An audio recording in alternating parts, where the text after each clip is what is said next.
You're watching A Million Veteran Millionaires. Change your mindset, change your future. Hello, welcome to A Million Veteran Millionaires. My name is Andy Valadez, your host, and my co-host, Kathy Bowersox, where we interview successful business owners. You don't necessarily have to be a veteran, but today we do have a veteran in Chad Kneller. But before we get into the introduction of our guests, I want to say hi to Kathy, and let's catch up a little bit. And how have you been doing, Kathy? I'm great, Andy. It's great to be here today. Having another great guest on here with great experience and great information to share with our audience, and really looking forward to hearing what you have to say, Chad. Awesome. So, Chad, I'm going to read your bio. If those that are watching can go to findinghappybook.com. We're going to talk a little bit about his book that he's written, but his business background, his mission, his focus on helping vets and other folks that are looking to get guidance to finding happy in their life. So, Chad Kneller, I'm saying it correctly, right? Kneller? Yes, you are. You one of the few that got it right. Right? So many people mispronounce my name all the time. They usually Valdez and it's Valadez. But Chad Kneller is the founder and CEO of Made for More, Inc., a company dedicated to bridge the gap between reality and possibilities for aspiring entrepreneurs. Mr. Kneller served as an Army officer after pursuing a music career in the rock and roll industry. He represented the U.S. Army in the 2009 Operation Rising Star and was a top 6 international finalist.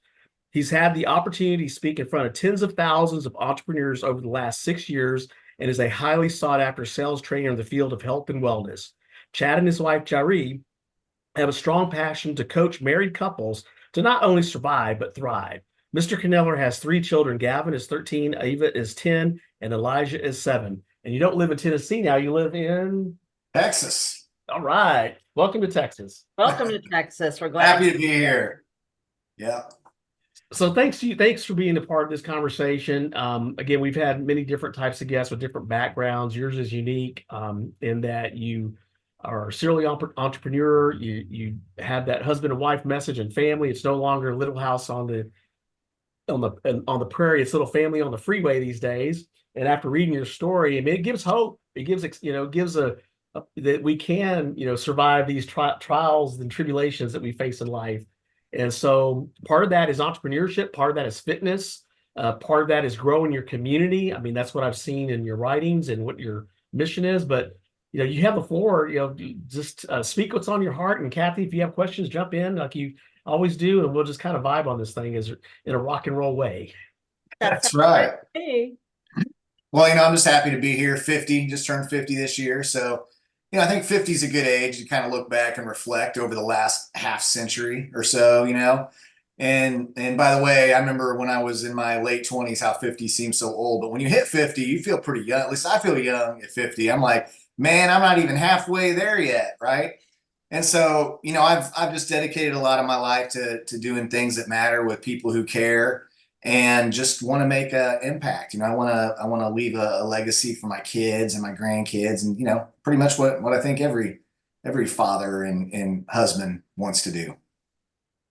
Right. So we have to learn those life lessons, and sometimes people don't make it to 50 these days, but you have taken care of yourself. And you said we were talking earlier, you think you might be fitter than you are. You're now fitter than you probably were in your 30s and 40s.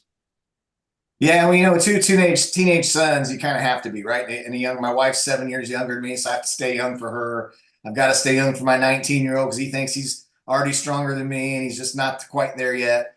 And then my 13-year-old, I want to be able to, do things like hike the Grand Canyon with him, and so just stay fit, stay in shape. And the bottom line is somewhere along the line, someone told me too, if you feel well, you do well, and I bought into that hook, line, and sinker. And I think it's really, really important. If you don't feel good, then you don't do good. So it's important to have health of mind, health of body, health of spirit, and just be an all around healthy person. Awesome. And you just finished the Death March, and Kathy was wondering, and I was wondering, I never heard about it before, but can you brief us on what the Death March is all about? Yeah, so it was a 26.2 mile. It's called the Bataan Death March, and it's in memory of in World War II. A lot of guys had to do a 66-mile walk, and these were guys that hadn't slept in a long time. They were starving, And I think over 15,000 people died during that 66-mile march. And so, some survived. And so every year, this was year 35 that they've done this. And so I think this year is about 5,000 people got together, and it was a lot of current and active military, some veterans, and then just civilians that want to participate as well. So they had a few different divisions, and there were people out there from 13 years old, I think, well into their 80s. And so I remember I met with a guy for lunch last week. He's going to be 81 next year, and he said he wants to go do it. And I looked it up, and I think there was 23 guys that finished that were 70 or older at the Baton Death March. So it gives us all hope, right? Wow, Yes, sounds it does. interesting, challenging. Yeah, absolutely. There was it's kind of, it messes with your mind because you're walking along, you feel like you're doing good. You're passing these current active duty soldiers, and you're walking by going, hey, he looks a lot younger. I mean, I'm passing him. And then you have some elderly lady that comes flying past you, and you're like, well, how's she doing that? Am I that slow? So it's funny because my friend and I, we had a goal to do it in less than 9 hours, and we got going and just felt good, and we ended up finishing in 7 hours and 46 minutes. So we blew out our time that we were hoping to get. So, but I had never, my friend was a former special forces officer in the military for 24 years. And he did it back when he was 25. So he just turned 50 this year also. So he did it again. I said, hey, Sam, I've never even done longer than 15 miles, and you're trying to get me to do 26 when I'm 50. But it just goes to show you there's so many things that we kind of, those self-imposed limitations, and we think, well, I can never do that. And it's surprising what we can do when we really set our mind to it. Right. And we really hadn't talked about fitness in our past conversation. That's why I think it gives us an opportunity to talk about that. You've got health, wealth, love, and happiness. That's the key areas that I can keep track of, and health is really critical as a business owner, as a leader. Everything rises and falls on leaders. But if you're not energetic and you're not fit and you're not focused, and you got to do more as a leader than maybe those around you. That's what we learned in the military, right? It's usually your platoon sergeants and your platoon guides or whatnot. They're getting up before everybody. They're preparing before everybody. They're the last to leave. They're the last to eat. There's that servant leadership that you learn in the military. But we haven't really talked about fitness, and I know that's one of your areas of interest. Just meeting you and even your business partner friend Sam, Green Beret, right? And a Green Beret Lieutenant Colonel, retired, Special Forces guy. So when you're in that sector, in that community, it's like iron sharpens iron, right? But let's talk about your book and how you got your mission. What got you inspired to like make all the changes you made? I mean, you lived the rock and roll dream. Of course, when I was a young kid, played the guitar. That was everybody wanted to be like Van Halen, Boston, the all the different bands that we loved, right? But what got you moving in that direction? What's so interesting is when I look back over my life, and I think most people, you look at a certain career path and you think, oh, I could never do that. Like I went into the Army initially right out of high school. And I remember meeting some of the officers, and I don't know if they were just taller and stronger and seemed tougher back then. I don't know, because this was in the early 90s, right? But I just remember counting myself out and going, oh, I could never, I'm not smart enough, or I'm not strong enough to be an officer. I can never do that. Or joining certain churches and meeting pastors and going, oh, well, I could never be a pastor because of my past. There's just no way I could do that. And I remember the first time I had a thought of writing a book, I was like, oh, who am I kidding? I'm not qualified to be an author, and I was working with a lady who was kind of walking me through the process. And I remember when my first draft was done, she said, okay, that's a good magazine article, but we're writing a book here, right? And I was like, oh my gosh, what am I supposed to, because maybe I had 30 pages or something. And that was the longest thing I'd ever written in my life, But again, it's those little day in, day out. It's kind of like when you go back to being health, it's the simple disciplines over time that make all the difference, versus the simple errors in judgment. I mean, it's just those little tiny things. Maybe it's 15 minutes a day, over and over and over. And it leads you to a total better place than 15 minutes of bad decisions will lead you the wrong direction that you don't want to go. So yeah, the book, I marinated on it for like 4 years. I had an idea. I was like, I should write a book called Finding Happy, and just kind of share about my personal journey. When I was younger, I was, very just battled with a lot of depression and sadness, and it kind of ran in my family. I had a 15-year-old brother when I was 25 that committed suicide. And so that was just kind of my normal, was just generally being depressed and kind of like blah about life. And, and I bought into things like when people say, don't get your hopes up. I thought, well, if I get my hopes up, I'm going to be let down. So I don't want to do that. And I learned what you don't know won't hurt you. So I didn't want to learn new things because I thought, why would I learn new things? That might hurt me. It's just these simple things that we buy into, these labels that we accept in life. And now I'm the person that's like, always have your hopes up, because if you have hope, you have everything. You just need a little bit of hope, and that's it, because who knows what tomorrow's going to bring. Every day is a miracle. So it's always exciting for me just to meet people and help to meet the old me and say, hey, look, there's a better way. Let me kind of walk you through this short process of seeing the world through a different light.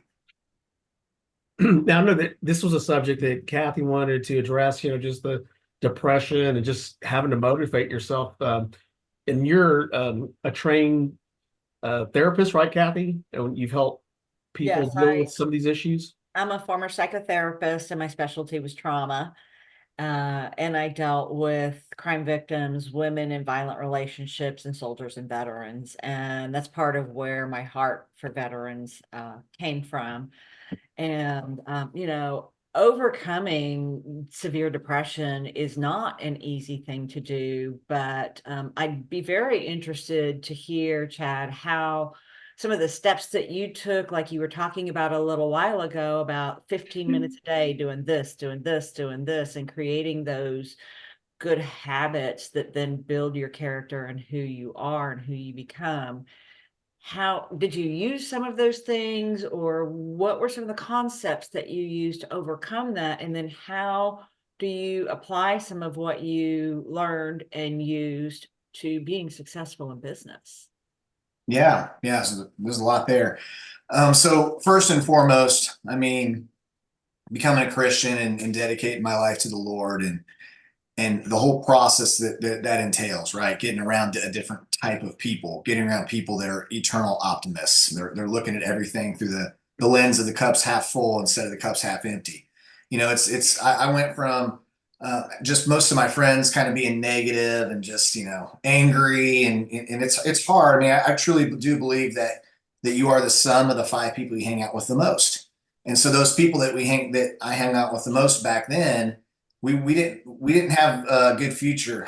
We weren't going anywhere really in a positive direction. So first of all, I had to come to understand what that meant and what that was doing to me. So part of it was identifying that, and part of it was just something as simple as realizing that me listening to worship music versus listening to Metallica, it has an effect on me.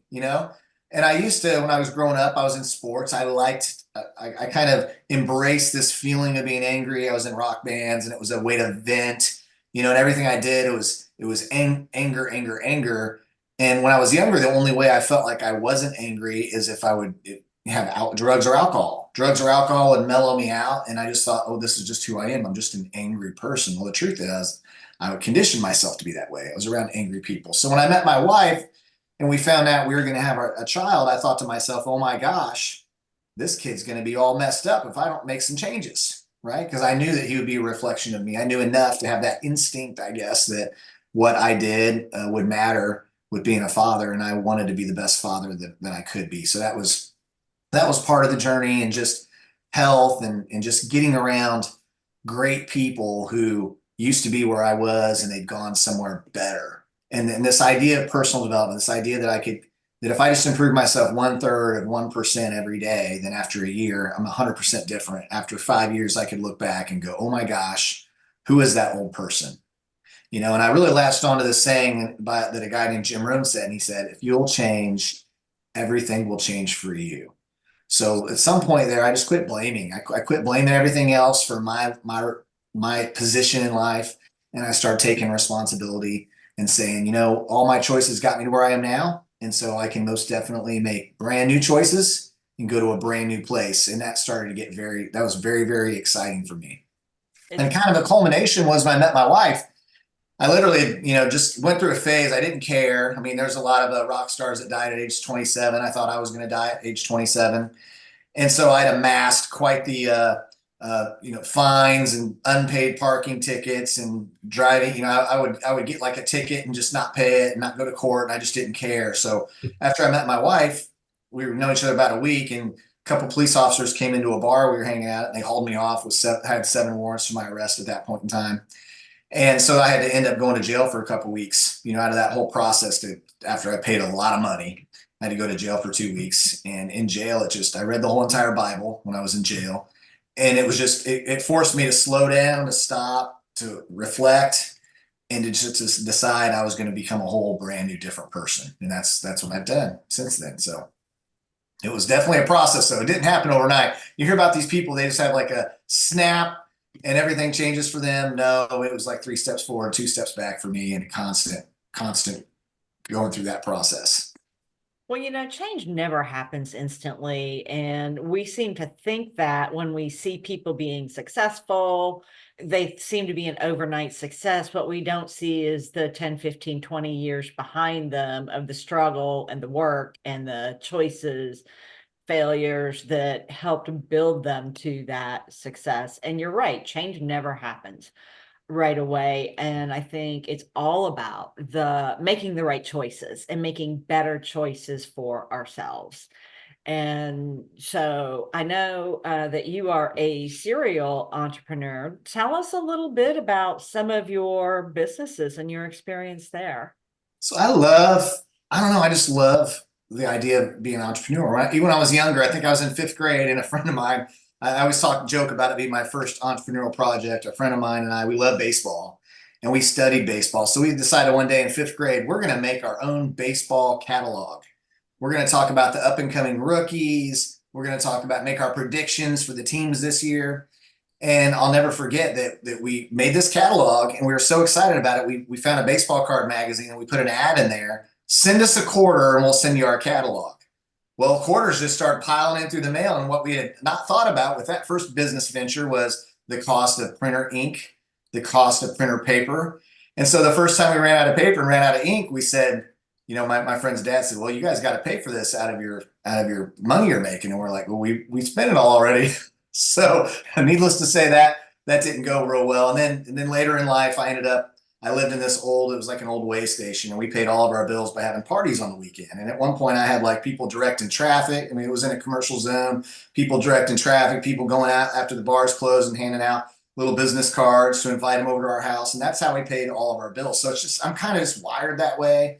I've always been that way. So when I first in the early 90s discovered network marketing, I thought that was the coolest thing I'd ever seen. The idea that you could have residual income, that you could do the work one time and get paid over and over and over. And then the idea you could have leverage and you could scale something to unlimited, online franchising. You're not limited to geographical location like a lot of other types of franchises. So the idea that I could scale something internationally and have people in all over the world and, 100 plus countries working, and I'm benefiting somehow from it. I just love that idea. And once I learned that, I've just never been able to get it out. So I love business. I love entrepreneurs. I love scaling things. I love investing. I love real estate. I mean, pretty much if it's a business, I get excited to take a look at it at least. That's quite a very different set of businesses. You've got your hands in a lot of different pies, I see.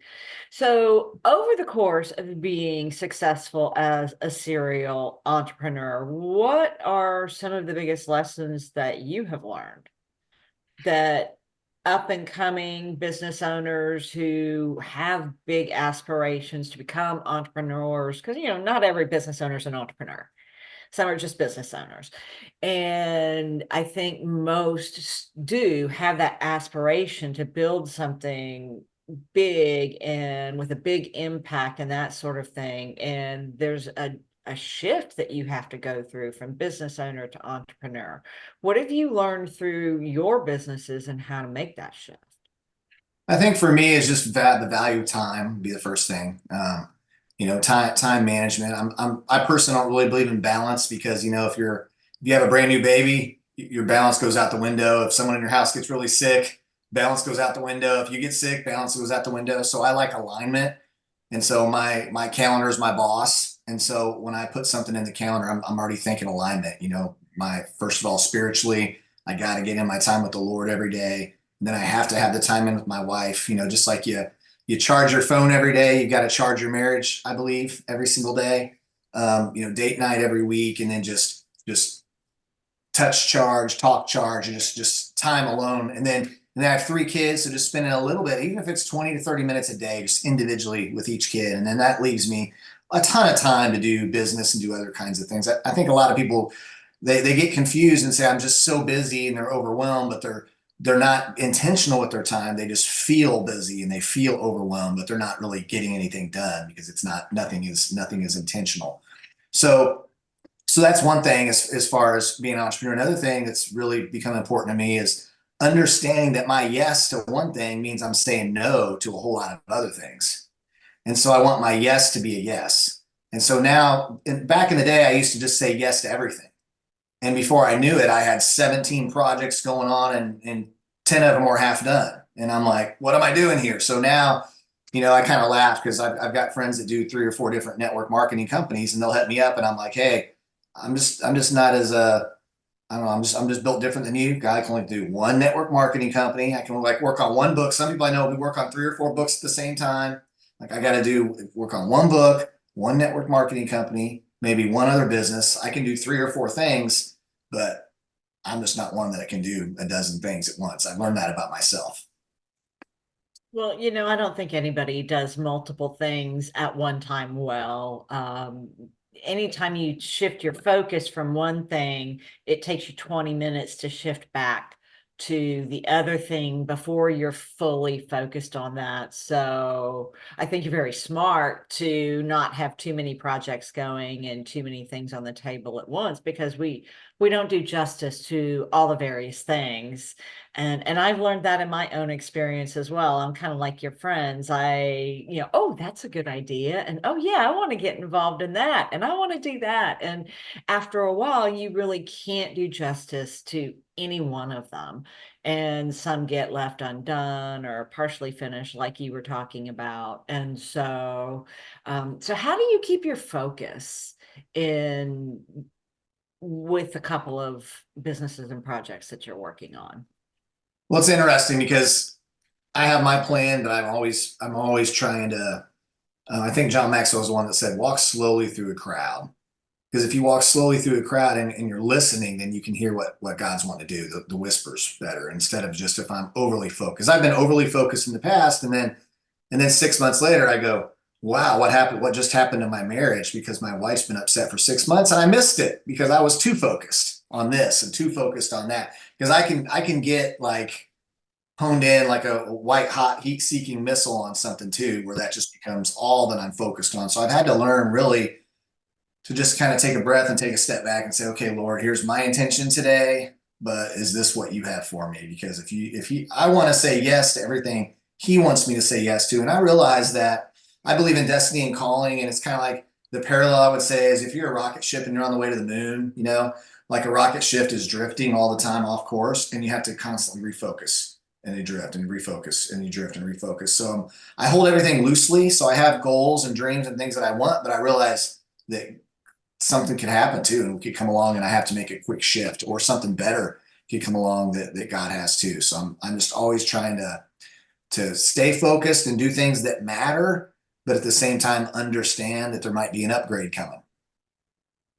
Yeah, that's a really good point. And I think part of staying focused is planning your time intentionally, like you spoke about, and having your calendar be your boss, but you also have to be the boss of that calendar, right? Mhm. And I'm like you in that if it's not on my calendar, it doesn't happen.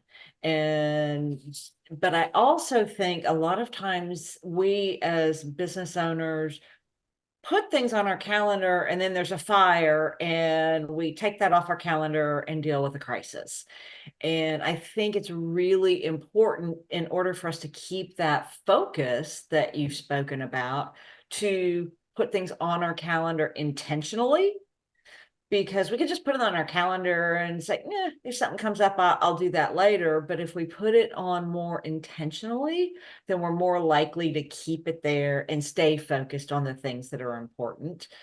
And so I really like your idea of focus and running it through your calendar. And you're right. One of the things that I do with some of my clients is look at what I call the pillars of a balanced life, which include things like health and fitness and family and wealth and spirituality and intimate relationships and friends and those kinds of things. Because if you put those in a wheel and one or two or three are really off, that wheel's not going to roll very well. And so one of the ways to make sure that it does and that it is more balanced is to put things on your calendar and run with your calendar, wouldn't you say? Absolutely. I mean, I really believe success begets success. So you're starting to do better in your health area. You're going to start doing better in your business. And you're going to start doing better in your marriage. And then also on the flip side, if you have chaos that starts to happen, you start to lose your health. And then, then you're sleeping in longer and then you're making bad eating decisions. And now you're irritable with your kids and it can just all fall apart very, very quickly as well. Yes.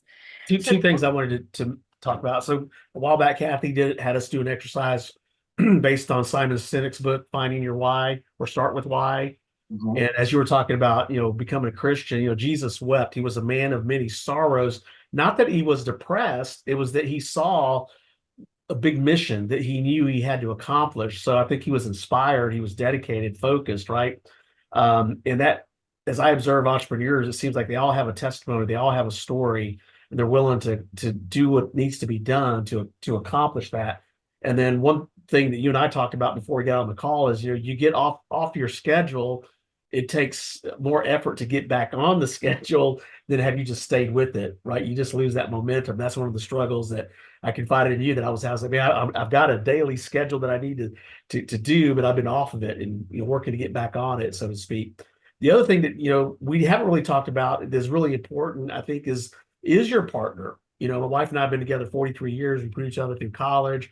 It's no cakewalk, we say, to learn to get it together. And of course, I've had to change a lot, and lead in essence for that to work. So, what advice do you have since you do counsel married couples? I know that Kathy also was married. Unfortunately, her husband passed away years ago. He was a Navy SEAL.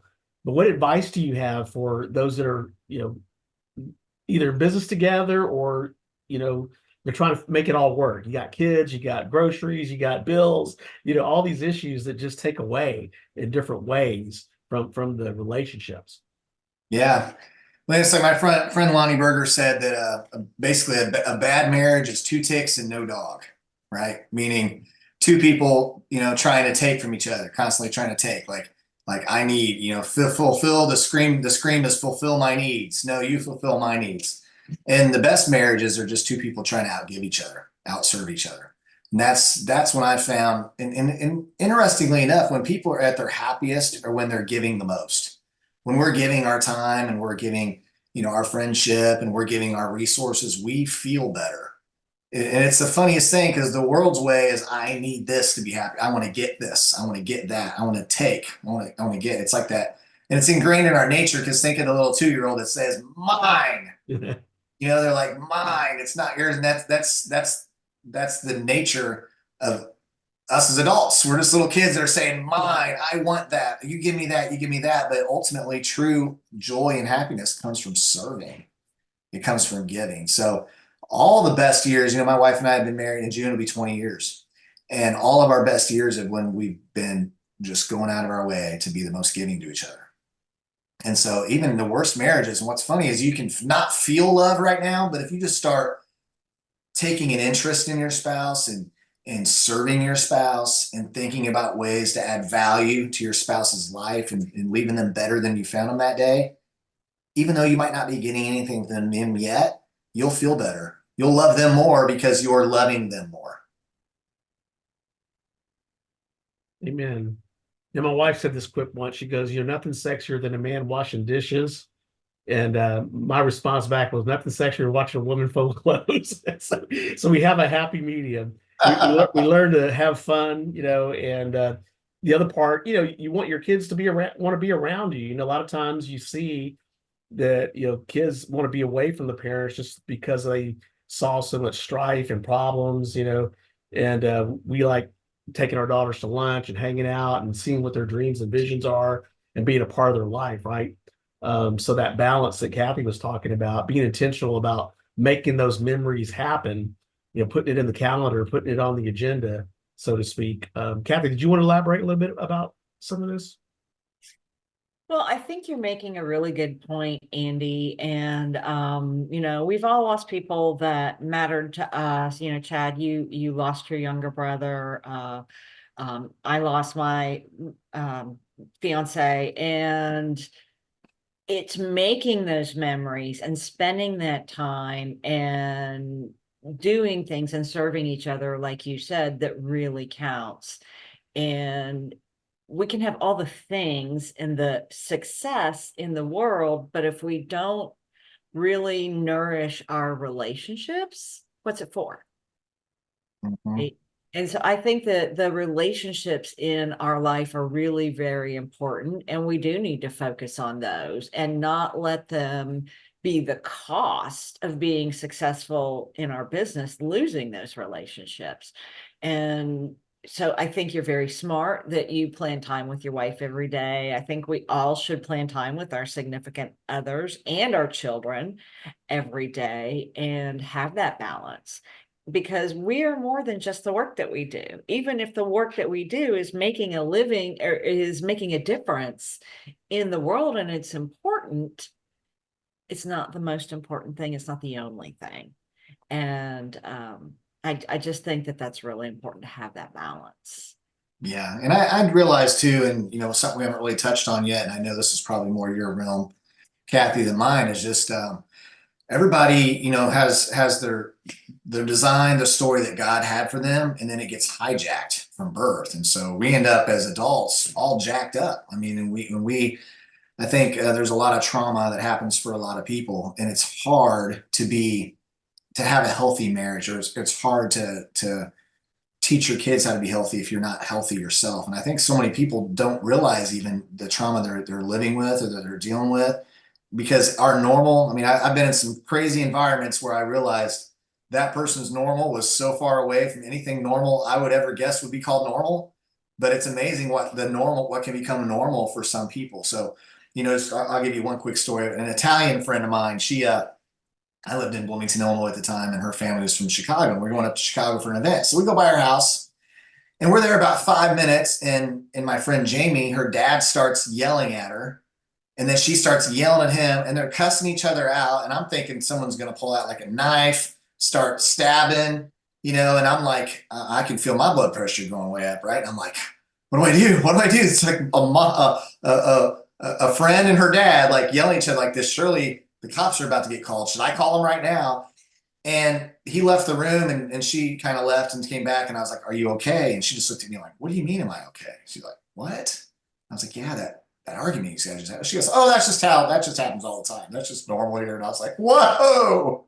I was so mind blown that was normal, but back to like a trauma piece. So I remember one year, it was probably maybe June 6th, a few years ago. And I was watching baseball on TV, and, I was just watching, I'm a Cardinals fan. So I was watching the Cardinals, and my daughter's like, hey, Dad, can we watch a family movie? And I'm like, sure, yeah, we can watch a family movie just as soon as the game's over. And it was maybe like the third inning. And then it was like the fifth inning, and the Cardinals were winning like 7-0. I mean, they were going to win the game. And she said, Dad, can we start the movie now? And I said, hey, no. I remember I said after the game's over. And she's like, okay. So then she comes back like 10 minutes later. Hey, Dad.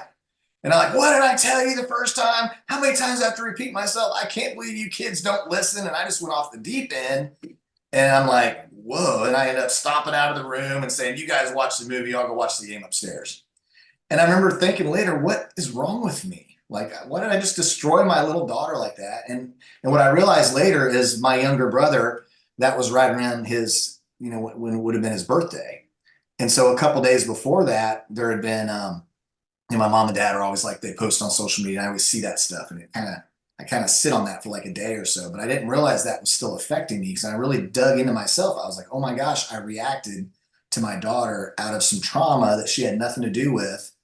And the point of all this is that if you have undealt with trauma, then we leak that onto the people that we love inadvertently, unknowingly.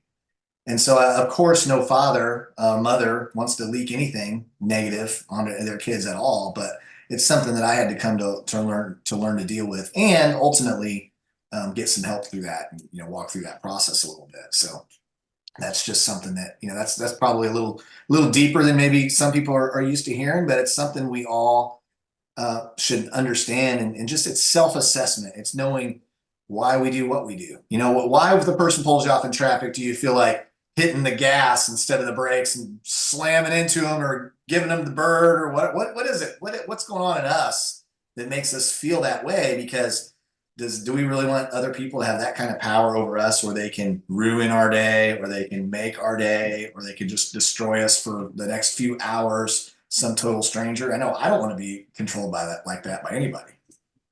Awesome. You're absolutely right about that. So I want to go back to something that Andy said. And he's right. I did have all of my group members do an exercise on what is your why a while back. So you shook your head like you knew about Simon Sinek. I'm guessing you've read the book. What is your why in what you do?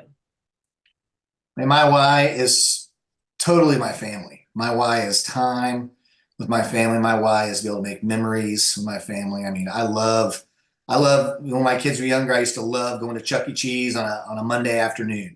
When there was no other dad there was no other people. I've gone to lunches and things so many times with my kids where the whole restaurant was empty, but us. And I'm like, look, we reserved it. I just joke, I'm like, look, we reserved the whole place just for you. And they're like, what? And so I love going on vacations when everybody else, you take like my son was born on Veterans Day. So we did so many vacations after the 4-day Veterans Day weekend because no one's vacationing then. The parks are empty. I mean, you don't even need to have the VIP pass or whatever, because you just go then. It's like the parks are half empty. You get to ride everything you want as often as you want. So, what I've seen too over time is the people who have when they really have a strong why, and they have like, I'm going to get this done. It's do or die for me. Like it's magical. When someone's why is strong enough, the how doesn't matter. Nothing else matters. People just get it done. Like the guy that, there was a gentleman, I think he weighed like 400 pounds, and he would lose 50 pounds and he'd gain it back, and he'd lose 50 pounds and he'd gain it back and lose 50 pounds. And then one day he was at lunch with his daughter, and his daughter, fell out of her chair and passed out. And of course the dad rushes her to the hospital, and he's like, what's going on here? And they found out that she had a failing kidney. And so the dad's like, well, I want to donate mine. And they did the tests and stuff, and they said, you just can't, it's too dangerous. You're too overweight. And he said, what do I need to do? He said, well, you'd have to lose like 100 pounds in like the next couple months. And no one doubts whether that dad could lose that 100 pounds in the next couple months, because his why was so strong that all he would wake up and think about was doing that. And so I've seen people when they're in that moment where either they have a never again moment, like I'm never going to be in this position again, and they change their whole entire life and everything gets better. But I'll give you just a quick example on that. For my wife and I, it was 2012.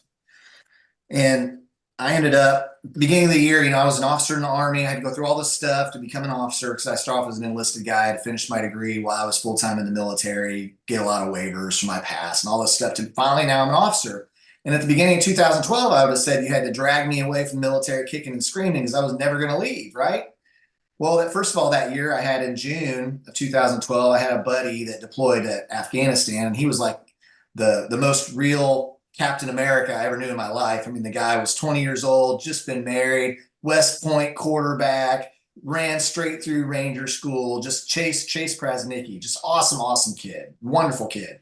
And 3 days in Afghanistan, and he hits an IED, gets blown up, broke 2 broken legs, walks himself to the chopper, gets on it. And then the brain trauma, it kills him on the way, he's getting medevaced. And so that's the first thing. And he was a field artillery officer like me. And I was like, okay, this is real. Like, this is random. And if it was his time, who knows? Because I felt kind of bulletproof then, because I didn't know anybody personally as a field artillery officer that it happened to. So that happened. And then I'm getting ready to deploy to Afghanistan myself. And I have this awesome vacation planned out. My daughter was like 4 at the time. She was going to take her to Disney for the first time. And I had little videos. I was like, dripping videos. I was doing a whole marketing campaign on my daughter to get her all excited. And she's like, oh, getting excited. And then my commander about 10 days out says, oh guys, I messed up. I forgot about some pre-deployment training that's mandatory. And so we have to cancel everybody's leave. No one gets to go on vacation. I'm like, I have non-refundable tickets, all this stuff. And it's just like, we're sorry. You can go when you get back. I'm like, oh my gosh. So now I'm in Afghanistan. And I'm literally, my job over there was to teach the Afghan army how to shoot their own artillery. So I'd bounce around to like 5 or 6 different locations. And I'm in an airport in between locations. And I get on Facebook, and this is like end of December 2012. And my wife is literally on there like, please pray for us. My son's had croup. He's been on breathing treatments. We're on our way to the ER right now. He's got internal hemorrhaging. They're giving him a transfusion in the ambulance. And I'm just like, what the heck's going on? And I actually got, I mean, you know what, I found this the other day. And it actually says on there, on behalf of Dr. Walter Nedlet, states diagnosis of Meckel's diverticulum, which is bleeding internally from intestines and croup. Prognosis is currently in surgery. Guarded pending outcome of surgery. Current condition is critical. Life expectancy is life-threatening. SM presence is recommended. So I'm reading this in Afghanistan in an airport, and I'm like, I need to go home right now, right? Like every dad, I need to go home right now. And they're like, we'll get you home, we'll get you home. But you know, I had to fly the wrong direction, turn in my weapon and fill out sign my name on a piece of paper. I had a platoon sergeant with me. I could have handed in the weapon. So I get back. So it took me 2 days to get back to that airport that I was at when I found out about all this, and then another full day to get home. So I finally got home on Christmas Eve, but I'll tell you what, the whole trip home, I mentally retired from the military. I was like, I'm done. Like, my family needs me right now more than they've ever needed me in my life, and I can't even go straight home. Like, what in the heck was I thinking? What did I sign up for? Like, I can't do this. I got to get home. And so my wife and I went to a business event a couple weeks later. And then that business, we dabbled in it. We were making a couple grand a month. And within 101 days, we were making over $40,000 a month. And the next year I turned in a packet and walked away from the military. And I've been a full-time entrepreneur since 2014. So that was, my wife and I got together and we said, our why is we don't want to have to go through this ever again. We want to be a full-time family. We want to make decisions. We want to make it. If we want to leave and go somewhere, we want to go. If we want to come back, come back. We don't have anybody telling us what we can and can't do. We're going to be in control of our time. And so we just did the work, and that's been a decade ago now. So understanding whys, and since then I've seen it play out for so many more people all over the world. So yeah, I love that book, and I love the power of a why. Yeah, I do too. And you're right. If you've got something that your why is really strong, it is going to drive you. Andy always says, if your why doesn't make you cry, it's not powerful enough. And I love that. And so that's what motivates you in your life. And I know you've got an organization called Made for More. Mm-hmm. Tell us a little bit about that and what you do in that business. And in doing that, what your why is in doing that business, what the purpose is that you're looking to serve. Yeah. So ultimately, and I haven't gotten there yet, but ultimately I look at it as like a mini Shark Tank, right? Because I think every single person, because here's what I know, every single person has a calling and a destiny on their life.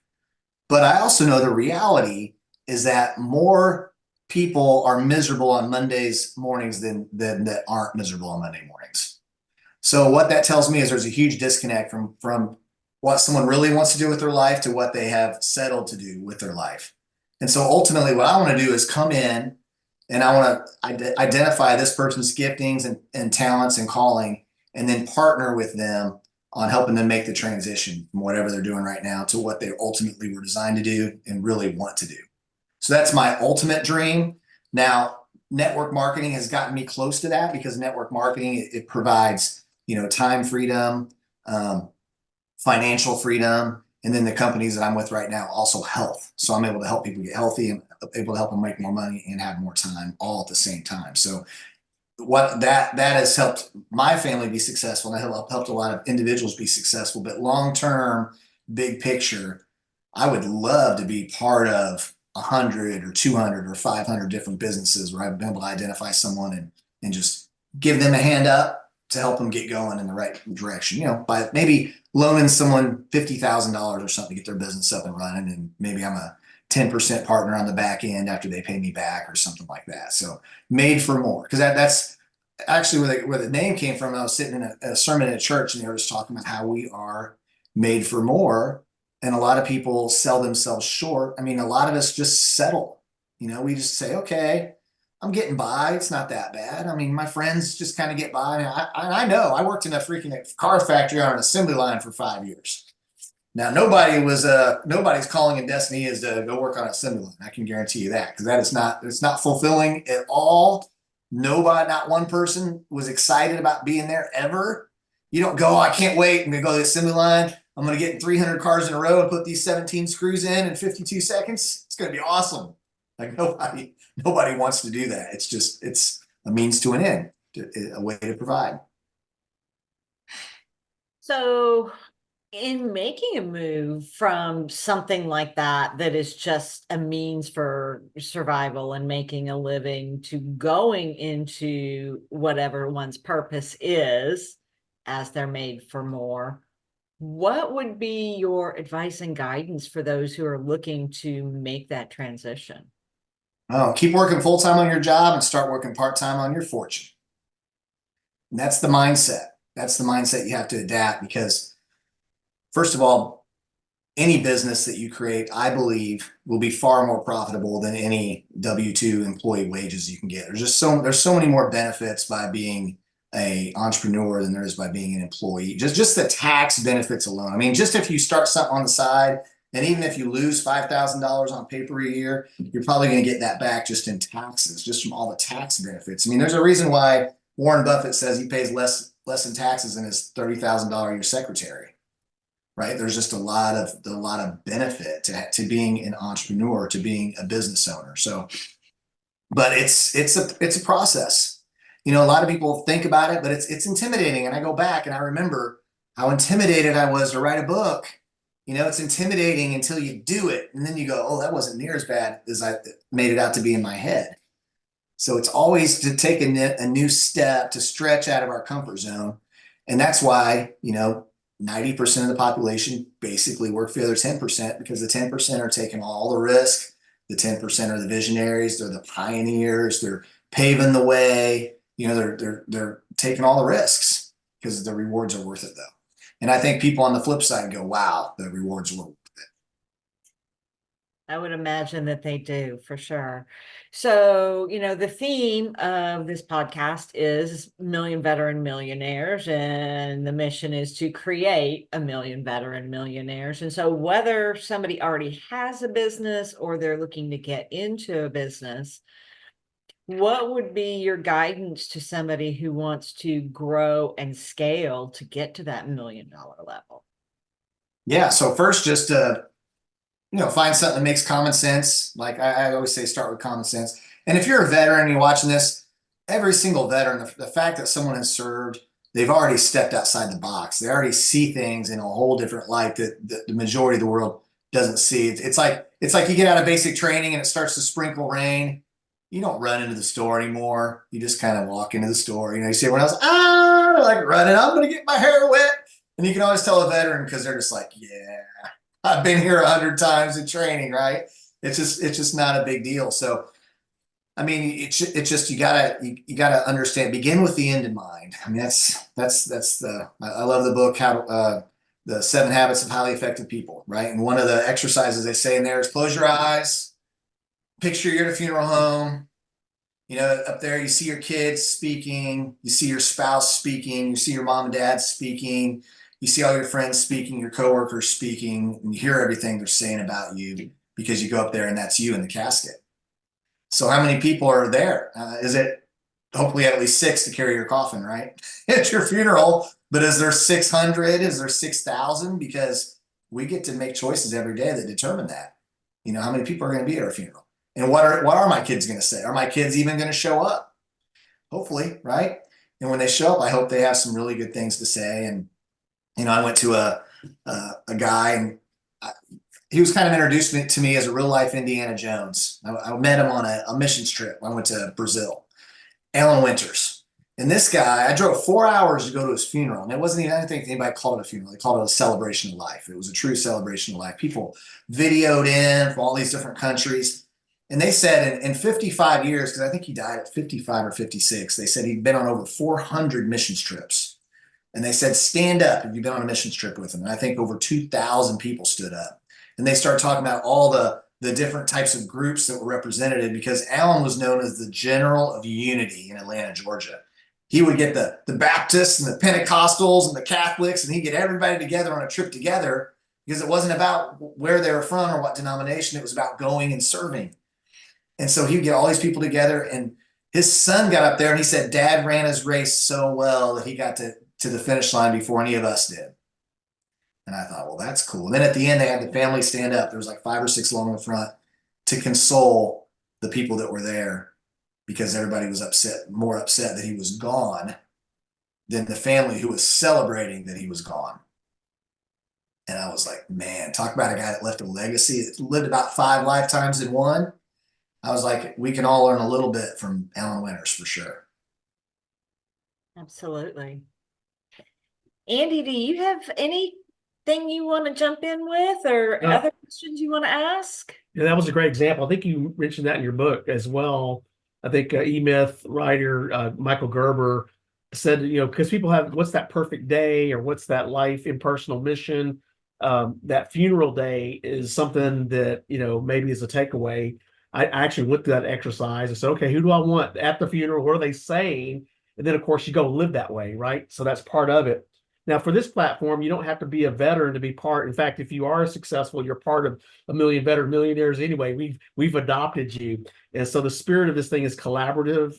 We are growing our network. I was talking to Chad earlier. I said at some point I want to bring back our past guests, either in a combined Zoom call or even a in-person meeting, because everyone has a story to tell. Their mission is unique.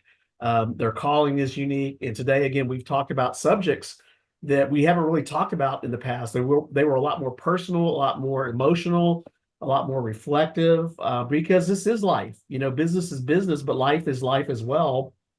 And it's part of our ministry, as kind of what I see. One big takeaway as you mentor people, what do you look for in a student, right? If you're going to take on someone you're going to help, can't help everybody, right? You kind of have to be selective. Again, time is of the essence. But what are some traits that you look for? Because that's always been an advice that we find someone that's successful. I know you put me in front of a billionaire on a Zoom call. I'm like, wow, yeah, I'll make time for that. But you made that happen, and that was really something that was exciting to me, to be able to hear from someone so successful, and hear the way he thinks, the way he operates, even with his wife as well. But generally, what do you look for in a student or someone you can help? Teachable, willing to work. Those are 2 big things, right? Because there's got to be some action. It's one thing to, and they say when a student is ready, the teacher will appear. Like, there was all kinds of people I thought would be a teacher for me, but long before I was ready. And so when I was ready, I had some great teachers that appeared. And just I think, what was that movie? What's that movie? The lady goes into the closet, the Christian movie. The lady goes into the closet. War Room. Is it called War Room? Oh yeah, War Room. Yeah. And she's like, send me another one, Lord. Send me another one. Right. And so sometimes I just ask that. And there's been a few people that have called. I just had a guy maybe 2 months ago that kind of came into my life, and I was able to lead him to the Lord. And we've had just some of the best conversations. Just got baptized, a couple of weeks ago now. And then he's gone through some trials too. I mean, his house burned down. He's been staying in his car. And so just talking through that and working through that. And there's a really good ministry too that it's called Every Man a Warrior. And so for 4 years in a row, I took guys through. It was like 7 or 8 guys that I would take through this program, and out of that there'd be 2 or 3 that would kind of come through and kind of want to continue to know more. So I guess vetting, time promotes or exposes people. So if I'm looking to mentor someone, I want to kind of gauge their level of seriousness, like if they're serious, or if it's just kind of like an idea of the month kind of thing, like, hey, I think I'd like to be more successful. Well, so does everybody. But are you willing to put some energy into it, and how far are you willing to go, and that sort of thing. So it's just a little bit of a vetting process, and just asking the Lord, is this person my assignment, or is this not my assignment? and protect me from the ones I'm supposed to be protected from and lead me to the ones I'm supposed to be led to, kind of thing. So there's some of that going on. Because I had to learn too, because years ago I used to be the guy that would just stay too long and drag someone too far. I'm going to help you whether you like it or not. If it kills me, I'm still going to help you. But I almost died trying to do that. So that's not smart, because you can get pulled down in someone's mess if you're involved in their mess too much. But yeah, so those are some of the things though. All right. Well, we definitely appreciate you making time for us because you're taking away from your life and your family to help others, even now. And so we appreciate you sharing your wisdom. And we definitely want to recommend your book, Finding Happy. I'm going to read it again because I did take notes and actually put it in a binder that my daughter bought me from Seattle. It's a nice bison leather, old school cotton paper. I mean, it's an amazing document. I said, what? I'm going to leave this as a legacy for my daughters later, all my quips and sayings that I read about, prayers and stuff like that. So I wrote down your tips on finding happy, for myself mainly, but if they ever read the book and say, oh wow, Dad left this book for us to read, another little hidden treasure, if you will. But Kathy, do you have anything you want to say before we close? I just want to thank you for being here, Chad, and sharing your expertise and your life experiences and being open and vulnerable, and the guidance that you have for our audience of business owners to help them grow and scale and be successful. Thank you, Kathy. So great to meet you. I can just tell you have an infectious smile, and so keep smiling for sure. And it just makes everybody smile. I'm sure that you're around, and just a peace and a calmness. And Andy, you're so happy to have met you. And I can just tell by the background there, all the books and all the knowledge and all the wisdom that you have, and that you put that together. And you've already impacted a lot of people's lives. You're always talking about others. You're always promoting others, and you're a selfless man. And I appreciate that, and honored to know you. So I appreciate the invitation on here, and I look forward to more lunches and more conversations. All right. So we've been with an officer and a gentleman, Mr. Chad Kneller, author, serial entrepreneur, fitness, family man, and father, and mentor. So we thank you, Chad, again for being a part of a Million Veteran Millionaires, with my co-host, Kathy Bowersox, as always, having fun, asking questions and garnering more wisdom and knowledge that we need to share with others. And so, Kathy, we meet with Veterans Business Force we got a new date now. Yes, the second Tuesday of every month from 3 to 4:30 at Saltgrass Steakhouse at 8943 Katy Freeway. All right, so we'll put that in the description. Chad, if you're ever wanting to join us, just to come meet the crew, we'd love to have you. And again, thank you for watching A Million Veteran Millionaires. Change your mindset, change your future. What would happen if you started or took your business to $1 million, $2 million, or $5 million in annual revenue? What would that mean to you personally, your family, community, and your network? It can happen. A Million Veteran Millionaires is a mindset engineering Zoom call platform created to rally and gather veteran startups or veteran-owned businesses who want to work together to help each other succeed. We will first focus on changing mindsets that keep you back and go through a process called mindset engineering to take steps to achieving success. We will feature other successful business owners who are leading the way, who are supporting this mission. We are limited to 100 attendees initially. The cost is free to attend.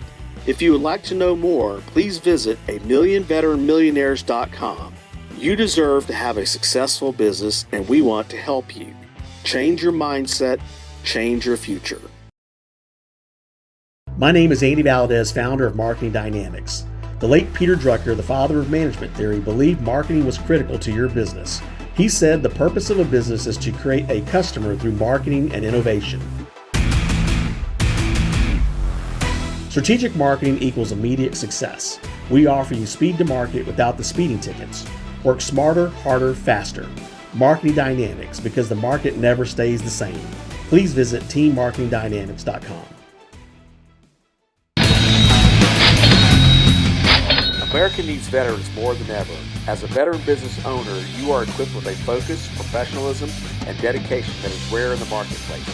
We are looking for former military, make it happen business leaders like you to join forces with the marketplace mission called Veterans Business Force National. a division of Network in Action Business Force based in Houston, Texas. We are rallying patriots to work together to grow opportunities for yourself, each other, and our community around the country. We meet once a month via Zoom to share our vision and align with fellow warriors. Together, we are stronger. Google Veterans Business Force National to find us before we find you. Apply to join our mission at networkinaction.com. We are Veterans Business Force National, on mission and locking arms.